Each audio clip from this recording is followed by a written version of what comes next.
अस्सलाम वालेकुम नाजरीन। आज फिर अंदर की खबरों के साथ हाजिर हैं। मेरे साथ होंगे यूनस बलोच जमाली।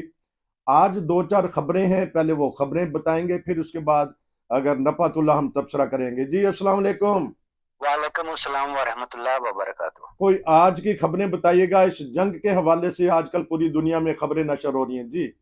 देखें जी, बात दरअसल ये है कि दुनिया की सबसे बेहतरीन इंटेलिजेंस एजेंसी कौन सी मानी जाती है? वो एक ही इंटेलिजेंस एजेंसी मानी जाती है।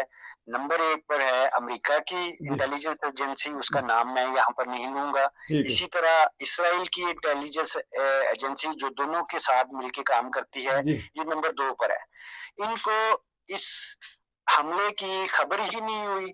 इनके पास दुनिया के जदीद तरीन इंटेलिजेंस के इक्विपमेंट्स हैं, टेक्निकली तौर पर ये सबसे ज्यादा एडवांस्ड हैं। जी।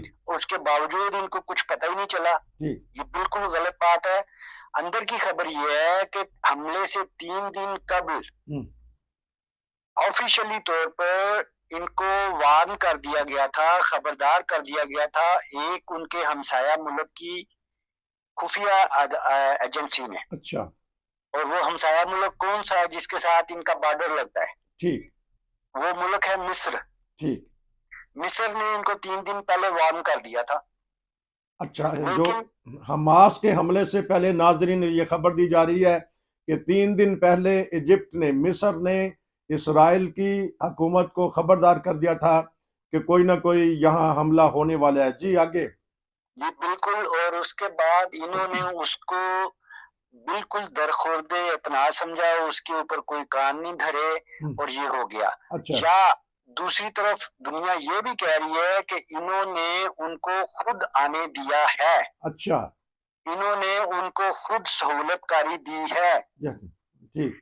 इसलिए कि ये हमदर्दी का जो इफेक्ट है वो लेना चाहते थे दुनिया से, और इसको बुनियाद बनाकर इस पूरी गजा की जो पट्टी है इसके ऊपर कब्जा करना चाह रहे हैं। अच्छा, ये खबरें चल रही हैं नाजरीन, खबरें ये बताई जा रही हैं अंदर की, हमारे यूनस बलोची जमाली साहब बता रहे हैं। जी।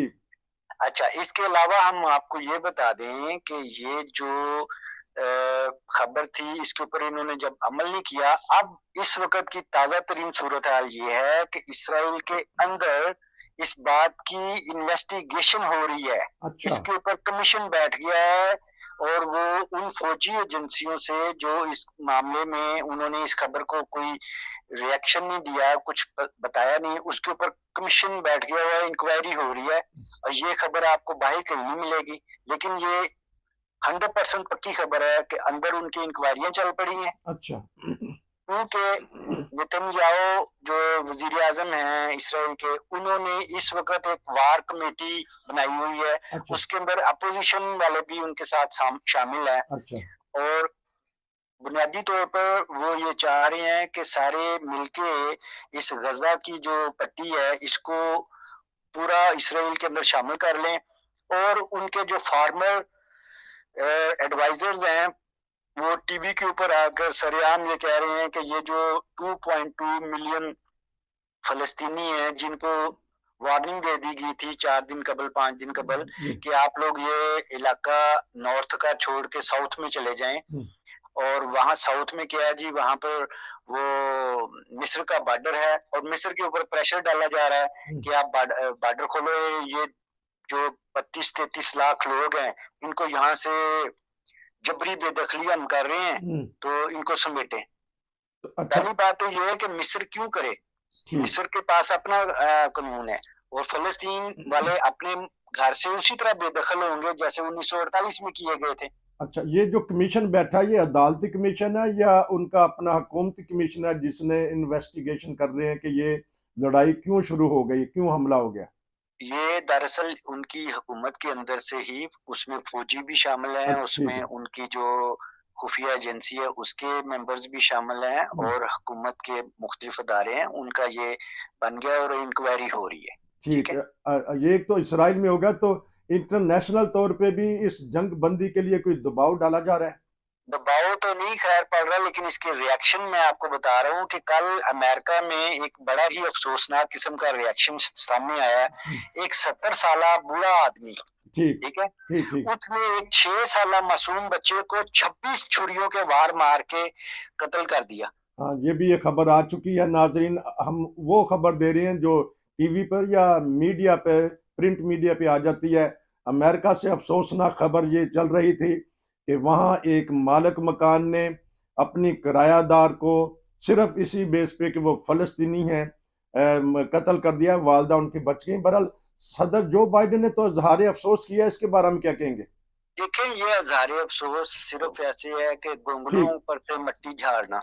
बहरहाल ठीक है। उन्होंने ठीक है, उन्होंने की कहा तो है कि हमारे मुल्क में ऐसी नहीं हो सकता कि मजहब की बिना पर किसी को कत्ल किया जाए। ये यूरोपीय कौमों में कुछ ना कुछ तो होता है। हाँ जी, बताइएगा, इस खबर को जारी रखिएगा।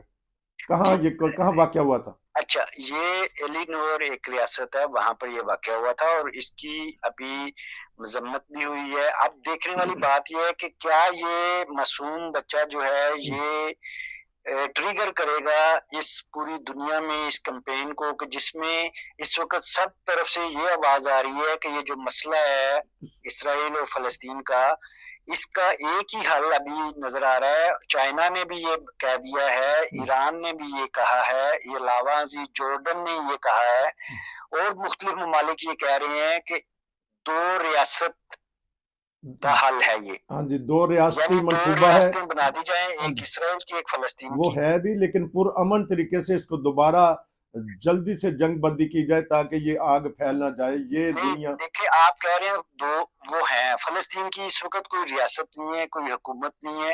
वो एक सिर्फ नाम के तौर पर उन्होंने PLO यानी फलस्तीनेशन लिबरेशन आर्मी ऑर्गेनाइजेशन, उनका ये एक बनाया था सदर, जब जी। यासर अरफात हाँ जी, तो फिर जिंदा थे। उनका और अमेरिका के एक सदर के साथ ये मुआहदा हुआ था, ठीक लेकिन उनको कोई जगह नहीं दी गई, उनको कोई सफारतकारी के लिए नहीं दिया गया, कोई उनकी हुकूमत में कोई अमल दखल नहीं है। वो आ जाके मरहूने मिन्नत है इसराइल की हुकूमत के। ठीक।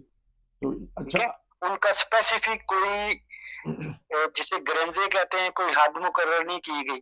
ठीक। अच्छा, ये अब इस बात पे रिएक्शन इस जंग बंदी के हवाले से या इस जो जंग हो रही है, कल आपने स्पेन के वजीर का बहुत अच्छा क्लिप हमें भेजा था, हमने वायरल करवाया उसको। अब बताइएगा, कोई और मुल्क भी उठा है या किसी कोई पार्लियामेंट उठी है कि इस जंग को बंद किया जाए? बिल्कुल इस तरह मैंने आपको बताया था, यूरोप में भी हो रहा है। यूके की जो इवानी बाला है, जिसे सर हाउस ऑफ लॉर्ड्स कहते हैं, जी। वहां पर इस बारे में बहस हुई है और वहां पर उन्होंने, एक लॉर्ड साहब ने पूरी हाउस के सामने इस बात का इजहार किया है कि ये इसराइली वजीर आजम और इसराइली वजीर दफा, जी।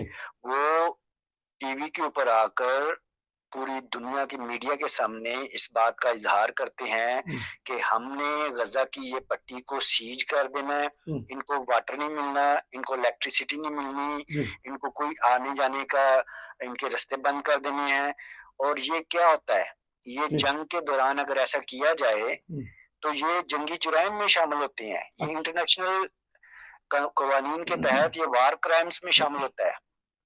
नाजरीन, और वाने बाला इसका यूके इजहार में उन्होंने से कर आवाज दिया। उठी है कि ये जंगी जराइम में शामिल है। किसी का पानी बंद कर देना, बिजली बंद कर देनी, और ना सिर्फ कहना बल्कि उसके ऊपर अमल भी करना, ये जंगी जराइम में है। ये हमारे वाने बाला जो यूके के हैं, वहां से एक लॉर्ड साहब ने ये कहा है। ये हमारे यूनुस बलोच जमाली साहब बता रहे हैं जी। अच्छा, दूसरी खबर ये है कि जॉर्डन के जो शाह हैं अब्दुल्ला, जी। किंग अब्दुल्ला, जी। वो कल से मुख्तलिफ ममालिक के दौरे पर हैं। अच्छा। वो यूके गए, यूके के प्राइम मिनिस्टर से मिले, उनसे बातचीत हुई। आज सुबह वो जर्मनी के चांसलर से मिले, यहाँ पर जर्मनी में बर्लिन में आकर अच्छा। उनके साथ हुआ और उनका भी ये प्रेस रिलीज आई है। उन्होंने यही कहा है जर्मन हुकूमत के सामने खड़े होके कि 2 state solution is the most probably political solution है इस वक्त। सारे जो उसके ऊपर हमारा साथ है। जो इसराइल के सारे हमसाया ममालिक हैं, वो उन्होंने यही कहा है कि इस जंग को बंद किया जाए और जो दो हुकूमती फार्मूला है उसके ऊपर अमल किया जाए। और आज यूनुस बलोच जमाली साहब कहते हैं कि यूके के बाद शाह अब्दुल्ला दोयम उर्दन के जो शाह हैं, वो जर्मनी भी तशरीफ लाए। पूरी दुनिया में हुकूमतें गर्दिश कर रही हैं ताकि ये आलमी जंग ना छिड़ सके। तो कुछ और खबर है इसके अलावा तो बताइएगा उसको फिर।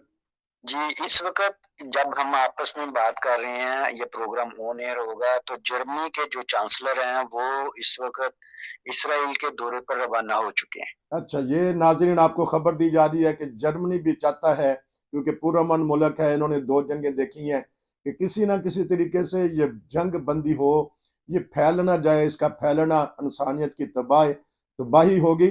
आपका बहुत शुक्रिया। तो मैं एक और आपसे बात चलते-चलते बताता चलूँ, कल अमेरिका के जो सदर हैं, कल बुध के रोज़ इसराइल में इज़हारे यकजहती के लिए वो आ रहे हैं। ये भी अच्छा, एक खबर है अच्छा, और अभी तक जो ज़मीनी हमला नहीं हुआ, जी, जिसकी पूरी तरह तैयारी कर चुका हुआ है इसराइल, वो इसी वजह से रुका हुआ है।